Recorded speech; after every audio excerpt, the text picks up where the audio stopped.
성도 여러분, 안녕하세요. 오늘도 말씀으로 승리하는 은혜가 저와 여러분이 함께하길 주님의 이름으로 축원드립니다.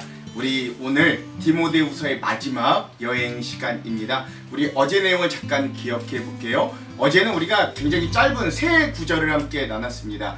바울의 생의 마지막 사명 전달 두 번째 시간이었고요. 특별히 우리 데마, 이 세상을 사랑하여 떠난 데마의 모습과 또 그 데마와 대조적으로 끝까지 바울의 곁을 지켰던 누가의 모습, 그리고 끝까지 자기의 동역자를 찾았던 바울의 모습들을 함께 좀 나눴는데요. 첫 번째, 마지막까지 함께하는 믿음의 사람을 세우라 라고 하는 거예요. 바울은 대단한 사람이었습니다. 그의 평생에 고난도 죽음도 두려워하지 않는 듯한 모습들을 너무나도 많이 봤어요. 그러나 그가 인생의 거의 마지막 순간에 정말로 필요했던 건 누구냐? 디모데를 부르는, 너는 오라 하는 거죠. 너는 나에게 오라 라고 하는 겁니다. 어제 나누지 않았지만 오늘 21절에도 보면 너는 겨울이 오기 전에 어서 나에게 오라 라고 이야기할 정도로 바울에게도 동역자가 끝까지 필요했다. 즉 복음이라는 건, 우리의 신앙과 믿음이라는 건 혼자 할 수 없다. 우리 같이 동역자들과 동역하며 의미들을 찾아가는 것, 그게 바로 복음과 신앙이다 라는 것들을 함께 나눴고요. 두 번째, 안타깝게도 그런 바울을 끝내 떠났던, 배반에 떠난 사람이 있는데 물론 수많은 사람들이 바울을 떠나갔지만 이 세상을 사랑하여 떠났던 데마를 통해 우리가 좀 신앙의 경계심을 한번 가질 필요가 있는 거죠. 특별히 이 세상을 사랑하여 떠났다는 표현이 참 마음이 아픈 겁니다. 데마는요, 원래 빌레몬서든 골로새서든 원래 바울의 동역자로 표현된 사람이었고 1차로 바울이 감옥에 있을 때만 해도 그와 함께 고난을 같이 겪었던 그런 동역자였어요. 그러나 상황이 너무 안 좋아지고 2차로 이젠 정말 바울이 순교당할 것 같은 위험이 그에게 생기자, 그러자 데마는 결국 그 복음의 자리, 고난을 받아야 되는 고난의 자리를 버리고 안락한 데살로니가, 즉 세상의 자리로 나아갔던 모습들, 그런 안타까운 모습들을 보면서 오늘 우리의 믿음의 중심은 어디에 있는가? 나는 나의 믿음을 정말 나의 믿음으로 여기고 있는가? 아니면 부모님의 믿음, 목회자의 믿음을 나의 믿음으로 착각하고 있지는 않는가? 출발이 중요하지 않은, 끝까지 지키는 게 믿음이 중요하다라는 것들을 우리가 함께 좀 나누기도 했고요. 그러므로 그와 대조적인 마지막 세 번째, 끝까지 함께하는 동역자의 영성을 보여준 누가의 모습도 본받아야 된다라고 이야기했죠. 신앙의 의리를 지킨 위대한 우리 신앙의 사람 누가, 결국 누가복음과 사도행전을 쓴 이 신약 성경 최초의 이방인 저자가 되기까지 하는 이 누가의 영성을 보면서 우리도 끝까지 함께 해주는 위대한 동역자들로 서야 한다. 우리 이 내용들을 함께 짧은 구간이지만 함께 나눠보았습니다. 자, 오늘 정말 디모데후서의 마지막 여행입니다. 오늘은 디모데후서 4-3의 시간이고요.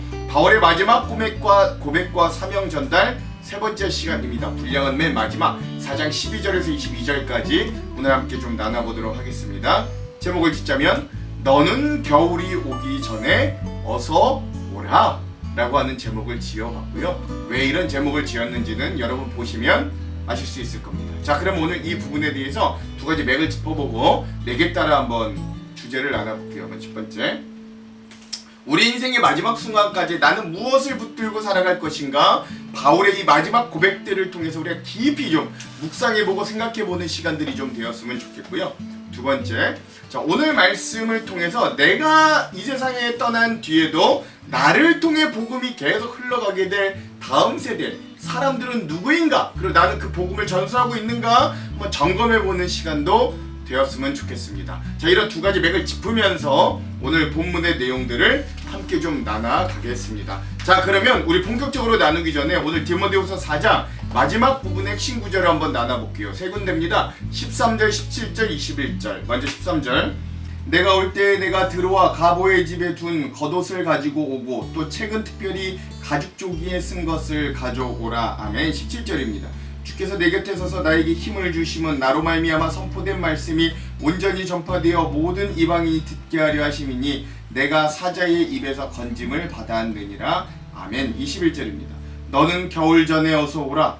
으블로와 부데와 리노와 글라우디아와 모든 형제가 다 내게 문안하느니라. 아멘. 그렇죠.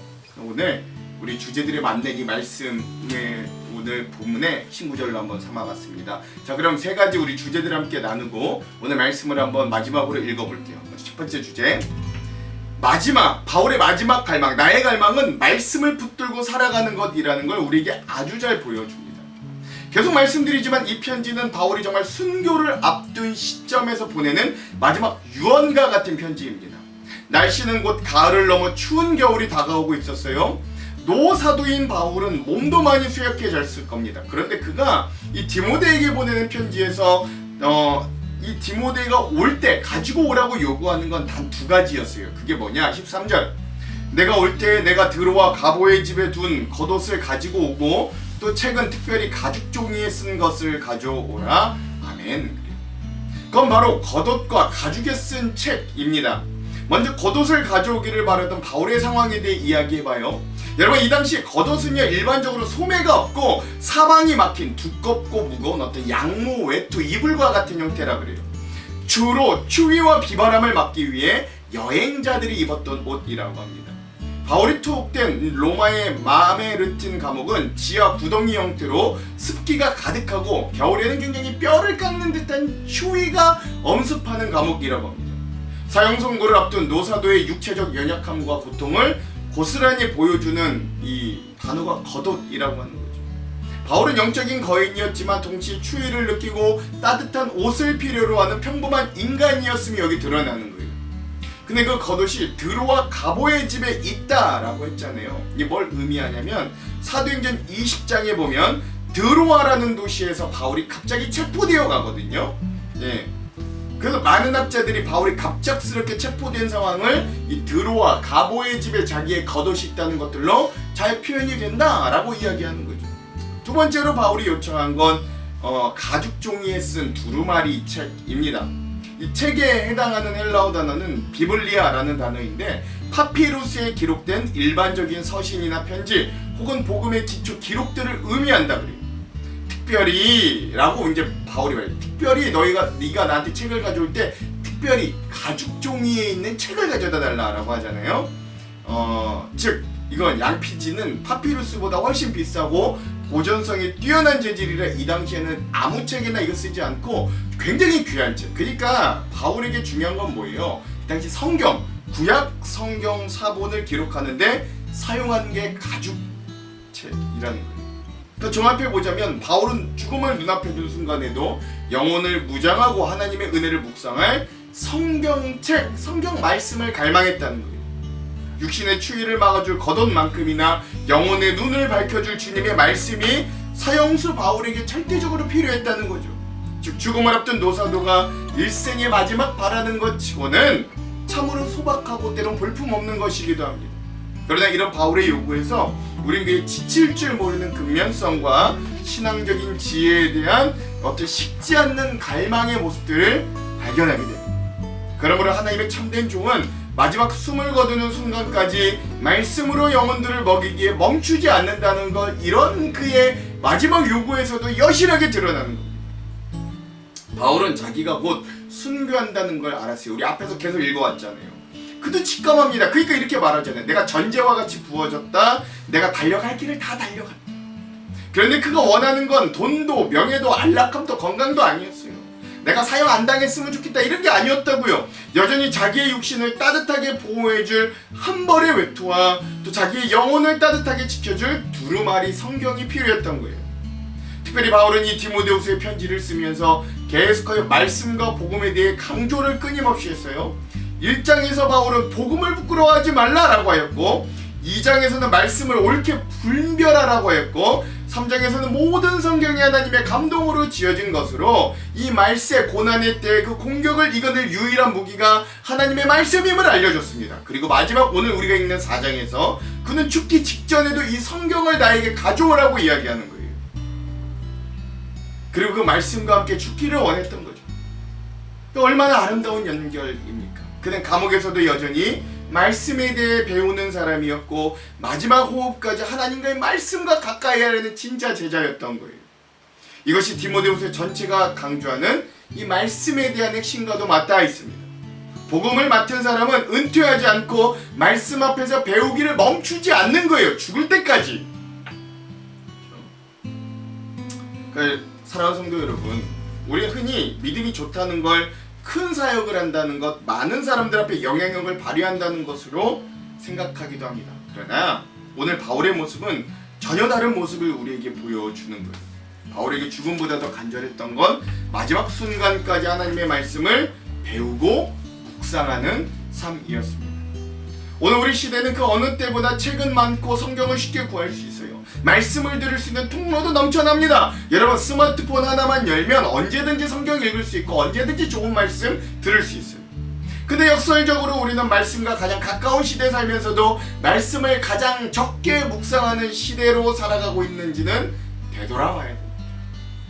세상의 뉴스와 어떤 다른 영상들을 몇 시간씩 보면서도 하나님의 말씀 앞에는 단 몇 분도 머무르지 못하는 게 오늘 우리의 현실은 아닌가. 경건의 겉모양은 화려하지만 우리 경건의 능력을 상실한 모습이 오늘 우리의 모습은 또한 아닌가 되돌아봐야 되죠.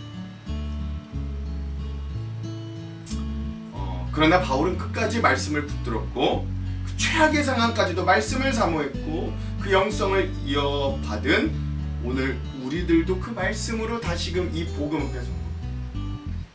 사람의 생명은 끝날 수 있지만 하나님의 말씀은 결코 끝나지 않습니다. 푸른 시들고 꽃은 시들어도 하나님의 말씀은 영원한 거예요. 말씀을 사랑하는 한 사람의 삶은 시대를 넘어 수많은 사람들을 살리는 통로가 되기 때문에 그렇죠. 그러므로 사랑하는 성도 여러분, 오늘도 하나님의 말씀을 가장 귀한 보물로 여기십시오. 하루를 시작할 때 가장 먼저 말씀을 펴고 중요한 결정을 앞둘 때 가장 먼저 말씀을 읽고 인생의 마지막 순간까지 말씀을 가까이 하는 사람 되기를 원합니다. 말씀이 우리를 지혜롭게 하고 말씀이 우리를 거룩게 하고 말씀이 우리를 끝까지 믿음 안에서 붙들어 줄 겁니다. 그러므로 바라기는 우리 모두가 사도 바울처럼 죽는 순간까지 말씀을 사랑했던 사람으로 기억되기를 간절히 소망합니다.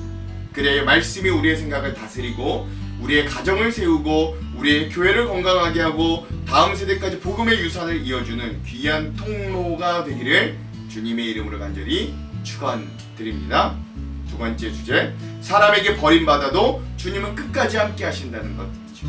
이후에 바울은 자기에게 해를 입혔던 구리 세공업자 알렉산더에 대한 이야기와 함께 그럼에도 끝까지 자신과 함께 했던 하나님에 대한 이야기를 이렇게 합니다. 먼저 바울은 복음에 대해 반대하였던 구리 세공업자 알렉산더에 대해 이렇게 얘기합니다. 14절 15절 구리 세공업자 알렉산더가 내게 해를 많이 입혔음에 주께서 그 행한 대로 그에게 갚으시리니 너도 그를 주의하라. 그가 우리 말을 심히 대적하였느니라. 아멘. 그렇죠. 사도 바울은 구리 세공업자 알렉산더가 자기에게 끼친 해에 대해서 언급합니다. 이 사람을 조심하라고 경계하라고 권면하게 돼요. 이 당시 알렉산더라는 이름이 흔한 이름이었고 이를 구분하기 위해서 구리 세공업자, 동을 다루는 기술자라는 표현을 첨언하였지만 그래도 오늘 본문이 말하는 이 알렉산더가 구체적으로 누군지 알기는 굉장히 어렵습니다. 다만 추정해보자면 이미 디모데전서 1장 20절에 바울이 내가 사단에게 내어준 자로 표현됐던 알렉산더와 오늘 본문에 나온 이 알렉산더가 같은 인물일 거라는 사실에는 많은 학자들이 동의하기도 하죠. 디모데전서 1장 20절 그 가운데 후메네오와 알렉산더가 있으니 내가 사탄에게 내준 것은 그들로 훈계를 받아 신성을 모독하지 못하게 하려 함이라. 아멘. 어쨌든 여기서 중요한 질문은 그 알렉산더가 누구냐라고 하는 질문보다는 그 알렉산더가 바울에게 행한 악한 행동에 대해 하나님이 그에게 어떻게 행하셨는가라는 질문이 될 겁니다. 그리고 그 질문의 대답은 분명해요. 하나님께서는 사도 바울에게 큰 해를 입힌 알렉산더에게 그의 악한 행동과 동일한 보응을 해주셨을 거예요. 보통 여기서도 많은 식탁자들이 이 알렉산더가 바울에게 기분을 상하게 할 말다툼이나 언쟁 정도가 아니라 법적인 피해를 끼치고 고소를 하고 거짓 증언을 하고 배신을 하고 모함을 하는 등 재판에서의 어떤 거짓 증인의 역할을 했을 가능성, 그리고 그가 또한 평소에 교회와 복음사에게 격렬하게 방해했던 인물임을 추측하고 있는 거예요. 아무래도 그런 인물에게 바울도 사람인데 좋은 감정을 가지고 있을 리가 만무하죠. 아마 복음과 교회의 원수뿐만 아니라 바울 개인의 원수로 여겼을 감정을 가지고 있을 확률도 굉장히 높습니다. 그러나 사도 바울 자신이 알렉산더에 대해 개인적으로 보복하려고 하지 않아요. 이 포인트가 중요합니다. 바울은 알렉산더에 대해 심판을 하나님께로 양보하며 주께서 반드시 그에게 갚아주실 것이라고 선포하는 거예요. 여러분, 이 점을 한번 주목해 봐야 됩니다. 모든 심판과 모든 일의 주관자는 하나님이심을 인정하는 바울의 믿음이 여기서 드러나는 겁니다. 이런 사도 바울의 태도는 자기를 몇 번이나 죽이려고 했던 사울 왕을 자기의 손으로 끝내 보복하지 않고 그 보복의 주권을 하나님께 맡겼던 다윗의 모습이 떠오르기도 합니다. 오늘 우리의 삶에도 나의 원수 같은 사람 또는 그런 사건이 될 수 있는 일들이 많습니다. 그때 그 일에 대한 심판을 하나님께 맡기고 우린 나의 자리에서 믿음의 말씀의 중심을 지키면 하나님께서 그 때가 될 때 최고의 판결로 우리를 지켜주시고 보호해 주실 거예요. 이렇게 바울의 중심에 사람은 배신해도 하나님께서는 알아주시고 갚아주시리라는 믿음과 신뢰가 충분히 바탕되어 있던 거예요. 그는 평생 끝까지 그 주님을 믿었던 자여서 그의 고백이 이렇게 이어집니다. 16절에서 18절. 내가 처음 변명할 때 나와 함께한 자가 하나도 없고 다 나를 버렸으나 그들에게 허물을 돌리지 않기를 원하노라. 주께서 내 곁에 서서 나에게 힘을 주심은 나로 말미암아 선포된 말씀이 온전히 전파되어 모든 이방인이 듣게 하려 하심이니 내가 사자의 입에서 건짐을 받았느니라. 주께서 나를 모든 악한 일에서 건져내 주시고 또 그의 천국에 들어가도록 구원하시리니 그에게 영광이 세세무궁토록 있을지어다. 아멘. 그렇습니다. 이 당시 로마 재판에서 피고의 동료들이 함께 재판장에 나와 피고를 변호해주는 게 관례였는데요. 하지만 16절에 알 수 있듯이 바울이 재판을 받는 당시에 바울을 위해 변호해줬던 사람이 아무것도 없었어요. 그러나 이어지는 17절 고백에서는 그럼에도 불구하고 바울은 여러한 동료들의 변호보다도 더 큰 힘이 나에게 있다라고 밝힙니다. 그게 뭐예요? 예수 그리스도께서 직접 바울의 곁에 서서 그를 지키심으로 그가 이방인의 사도로서의 사명을 완수하고 사자의 입에서마저 그를 건지셨다라고 말하는 거예요. 이 역시 사도 바울에게만 해당되는 말이 아니죠. 고백이 아니죠. 하나님의 이 은혜는 과거 광야 한가운데 하나님을 바라던 야곱에게 임했던 은혜이고 오늘날 주 예수 그리스도를 나의 주로 고백하며 믿음으로 살아가는 오늘 우리 그리스도인들에게도 동일하게 임하는 예수님의 은혜의 능력입니다. 그렇게 하나님을 향한 믿음의 손을 잡히지 않는 신기루 같은 영적인 일에만 효령이 있는 게 아니에요.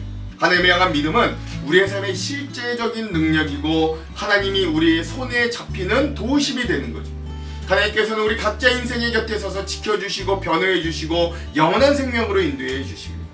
그래서 정말 하나님의 구원이라는 게 이 땅에서 어려움과 죽음을 피하게 해주시는 것뿐만이 아니라 더 깊이 들어가 보자면 때론 우리가 그런 것 때문에 죽임을 당한다 할지라도 모두 망하는 것처럼 보인다 할지라도 그 죽음과 실패조차 하나님의 승리로 바꿔주시는 은혜가 하나님이 우리에게 편들어 주시고 은혜를 주시는 거라는 거예요. 바울의 신뢰와 같이 그리스도인 된 우리가 끝까지 붙잡아야 될 믿음이 이런 믿음이기도 합니다. 이 대목에서 여러분들과 함께 한 찬양의 가사를 나누고 싶은데 송경민 목사님의 행복이라는 찬양의 가사입니다. 화려하지 않아도 정결하게 사는 삶, 가진 것이 적어도 감사하며 사는 삶, 내게 주신 작은 힘 나눠주며 사는 삶, 이것이 나의 삶의 행복이라. 눈물 날 일 많지만 기도할 수 있는 것, 억울한 일 많으나 주를 위해 참는 것, 비록 짧은 작은 삶 주뜻대로 사는 것, 이것이 나의 삶의 행복이라고. 이것이 행복이라고. 세상은 알 수 없는 하나님의 선물, 이것이 행복이라고. 하나님의 자녀로 살아가는 것, 이것이 행복이라고. 사실 우리 모두는 그 마지막 심판 하나님 앞에 어떤 변론도 할 수 없는 추악한 죄인이었어요. 하지만 예수님께서 우리를 대신하여 십자가에 못 박혀 죽으심으로 이제 우리는 당당히 예수 그리스도의 피의 변호를 무기 삼아 영원한 생명을 주장할 수 있게 되었습니다. 이게 우리 성도에게 주어진 가장 큰 선물이자 예수님의 놀라운 사랑의 가장 확실한 증거입니다. 그러므로 살아가는 성도 여러분, 삶의 자리에서 나에게 억울한 누명을 씌우거나 뒤에서 비방하고 상처를 준 알렉산더와 같은 사람이 혹시 나에게 있습니까? 내 힘으로 복수하려거나 잠 못 들어 미움의 쓴뿌리를 키우지 마십시오. 주께서 갚으시리라는 말씀을 믿고 그 사람을 공의로우신 하나님께 완전히 맡겨드리고 나는 마음의 미움의 감옥에서 스스로 나오시기를 바랍니다. 세상에 올려 남겨진 것 같고 아무도 내 편이 되어주지 않는 절망의 법정에 섰을 때 눈을 들어 그래도 내 곁에 서 계시는 주님을 믿음으로 바라보십시오. 기도의 무릎을 꿇고 주님이 내 심령에 부어주시는 영적인 힘을 공급받아 환경을 압도하는 담대함으로 오늘 하루를 살아내시기를 간절히 소망합니다. 이런 은혜와 승리가 저와 여러분에게도 가득하기를 주님의 이름으로 축원드립니다. 마지막 세 번째 주제는요, 끝까지 함께하는 동역자의 영성입니다. 이 주제 계속 나오죠. 바울은 이 편지의 정말 마지막 단락에서 끝까지 믿음의 의리를 지키고 복음의 길을 함께 걸었던 거룩한 이름들을 불러가며 이렇게 문안합니다. 19절에서 21절, 브리스가와 아굴라와 및 오네시보로의 집에 문안하라. 에라스도는 고린도에 머물러 있고 드로비모는 병들어서 밀레도에 두었노니 너는 겨울 전에 어서 오라. 으블로와 부데와 리노와 글라우디아와 모든 형제가 다 내게 문안하느니라. 아멘. 그렇습니다.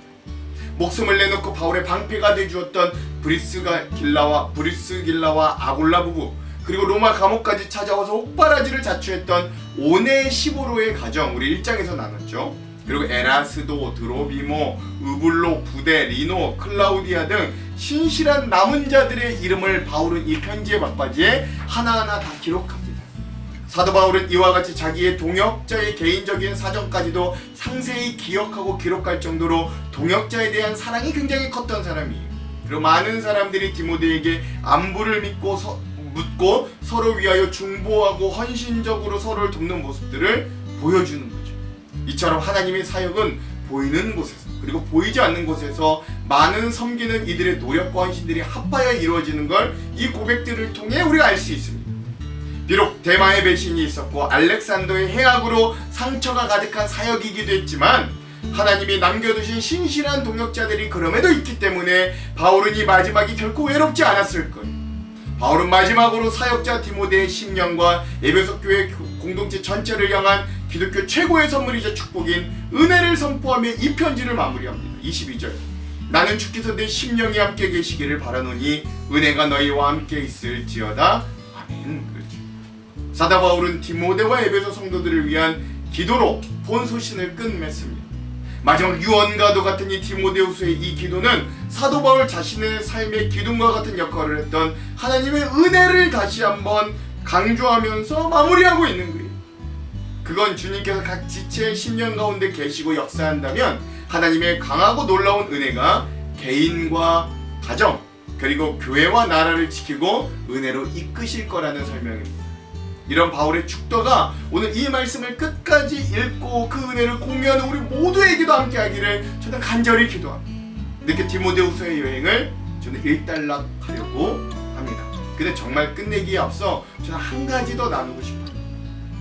여러분, 우리가 디모데후서를 읽으면 마지막으로 너무나도 궁금한 게 하나가 있는데 그건 뭐냐면 디모데가 끝내 바울을 만났는가 만나지 못했는가 라고 하는 여부입니다. 그러나 안타깝게도 성경은 그 결과를 어디에도 직접적으로 기록하지 않았어요. 그런데 초대교회 일부 전승은 디모데가 로마에 도착하여 마지막 바울과 만남을 전했다라고 이야기해주는 전승들이 있지만 이런 확실할 역사적 증거는 많지 않습니다. 없어요.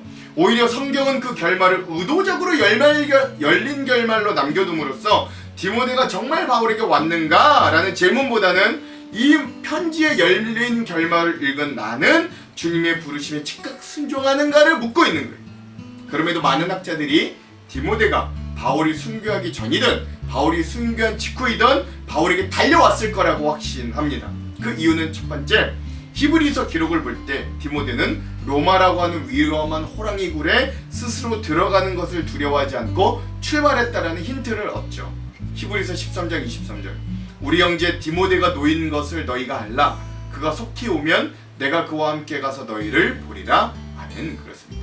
여기서 디모데가 놓였다 라는 표현은 감옥에서 석방됐다라는 뜻이거든요. 디모데후서 전후서를 통틀어 디모데가 감옥에 갇혀있다는 언급이 전혀 없어요. 따라서 많은 신학자들은 디모데가 바울의 명령에 순종하여 로마 지하 감옥으로 바로 찾아왔고 사형수인 바울의 동역자라는 신분이 탄로가 나서 결국 로마 당국에 의해 함께 체포되어 투옥되었다가 네로 황제가 죽은 이후에 아니면 박해가 느슨해진 틈을 타서 극적으로 석방되었다라고 해석합니다. 이 견해에 따르면 디모데는 로마 감옥에서 바울과 뜨거운 눈물의 상봉을 가질 확률이 있었고 스승의 사명을 끊이지 않도록 마지막 안수를 받으며 순교 현장을 목격했을 가능성이 굉장히 매우 높다라고 할 수 있는 거죠. 두 번째, 여전히 디모데에게는 바울의 복음 사명의 바통을 이어받음이 증명되었다는 거예요. 설령 여러분 디모데가 결국 바울의 순교 직전 생전에 만나지 못했다 할지라도 그가 이 로마로 달려왔다라는 걸 알 수 있는 건, 만약에 그가 정말 생전에 이제 바울을 만나지 못했다 할지라도 그 누가를 통해 바울의 유언이 디모데에게 전달되었고 감옥 안에서 위대한 복음의 계승이 이루어졌을 확률이 높다는 거죠. 그래서 결국 디모데는 영적 아버지인 바울의 어서 속히 오라는 외침에 자기의 생명을 걸고 응답했고, 그 영적 의리와 순종이 있었기 때문에 바울이 남긴 복음의 유산이 에베소 교회를 넘어 오늘날 우리에게까지 안전하게 흘러올 수 있었죠. 그리고 강력한 전승에 따르면 디모데도 에베소에서 결국 아데미 여신의 축제 앞에 컷 반대하고 소리를 지르다 결국 사람들에게 문매를 맞아 순교를 당했다고 강력한 전승의 디모데의 이야기가 전해져 오기도 합니다. 그러므로 오늘 우리는 이 디모데후서의 여행을 마무리하며 바울의 간절한 부탁을 기억해야 돼요. 21절 전반부에 그는 이렇게 말합니다. 너는 겨울 전에 어서 오라. 사랑하는 성도 여러분, 오늘을 살아가는 우리 인생에도 언젠가는 반드시 찬바람 부는 인생의 겨울이 찾아옵니다. 믿었던 사람에게 배신당하는 대마의 겨울이 찾아오고, 나를 억울하게 모함했던 알렉산더의 겨울이 올 거고, 때론 건강이 무너지고 물질이 묶이고 사방이 꽉 막힌 지하 감옥과 같은 고독의 겨울이 찾아올 수도 있어요. 그때 세상 사람들을 원망하고 좌절하고 안락함을 찾아 도망치지만, 하나님의 참된 백성들은 묵묵히 말씀의 겉옷을 입고 기도의 자리를 지켜냅니다. 내가 복수하려는 칼을 내려놓고 공의로운 주님께 모든 것을 맡겨드릴 때 내 곁에 친히 찾아와 나에게 힘이 되어주시는 예수 그리스도의 동행을 경험하게 될 줄도 믿습니다. 인생의 겨울 앞에서 원망의 한숨, 좌절의 한숨을 멈추십시오. 내 곁에 남아주신 신실한 동역자들의 손을 꼭 잡고 서로 격려하십시오. 그리고 로마의 단두대 너머에 찬란하게 빛나는 영원한 천국의 소망을 가슴에 품고, 우리도 바울처럼 그에게 영광이 세세 무궁토록 있을지어다 라고 하는 승리의 찬양을 부르는 사람들이 되기를 원합니다. 사랑하는 성도 여러분, 우리 인생의 마지막 고백이 바울의 고백과 같이 되기를 원합니다. 나는 믿음을 지켰고 사명을 감당했고 주님과 함께 끝까지 걸었습니다 라고 말입니다. 이 바울의 고백이 오늘 저와 우리의 고백이 되도록, 이 혼탁한 시대 속에서도 여전히 신실한 천국의 소망을 붙들고 나아가는 우리 작은 디모데들이 다 되시기를 주님의 이름으로 축원드립니다. 기도할게요. 하나님, 여기까지 디모데 전후서 여행을 함께하여 주셔서 감사합니다. 이 처절한 마지막 유언장과 같은 말씀을 읽으며 우리가 느끼는 바가 적지가 않습니다. 끝까지 동역하는 것, 끝까지 믿음을 지키는 것, 절실히 주님을 붙드는 우리의 삶의 모습이 이 디모데후서 여행 후에 우리의 삶에 직접 나타나도록 우리와 함께하여 주시옵소서. 그 주님과 끝내 승리할 줄 믿고 의지하며 예수님 이름으로 기도합니다. 아멘. 그럼 사랑하는 성도 여러분, 오늘 하루도 말씀으로 승리하십시오. 사랑하고 축복합니다. 화이팅! 두기고는 에베소로 보내었노라. 내가 올 때 내가 들어와 가보의 집에 둔 겉옷을 가지고 오고, 또 책은 특별히 가죽종에 쓴 것을 가져오라. 구리 세공업자 알렉산더가 내게 해를 많이 입혔음에 주께서 그 행한 대로 그에게 갚으시리니 너도 그를 주의하라. 그가 우리 말을 심히 대적하였느니라. 내가 처음 변명할 때 나와 함께한 자가 하나도 없고 다 나를 버렸으나 그들에게 허물을 돌리지 않기를 원하노라. 주께서 내 곁에 서서 나에게 힘을 주심은 나로 말미암아 선포된 말씀이 온전히 전파되어 모든 이방인이 듣게 하려 하심이니 내가 사자 입에서 건짐을 받았느니라. 주께서 나를 모든 악한 일에서 건져내시고 또 그의 천국에 들어가도록 구원하시리니 그에게 영광이 세세 무궁토록 있을지어다. 아멘. 브리스가와 아굴라와 및 오네시포로의 집에 문안하라. 에라스도는 고린도에 머물러 있고 드로비모는 병들어서 밀레도에 두었노니 너는 겨울 전에 어서 오라. 으불로와 부데와 리노와 클라우디아와 모든 형제가 다 내게 문안하느니라. 나는 주께서 내 심령에 함께 계시기를 바라노니 은혜가 너희와 함께 있을지어다.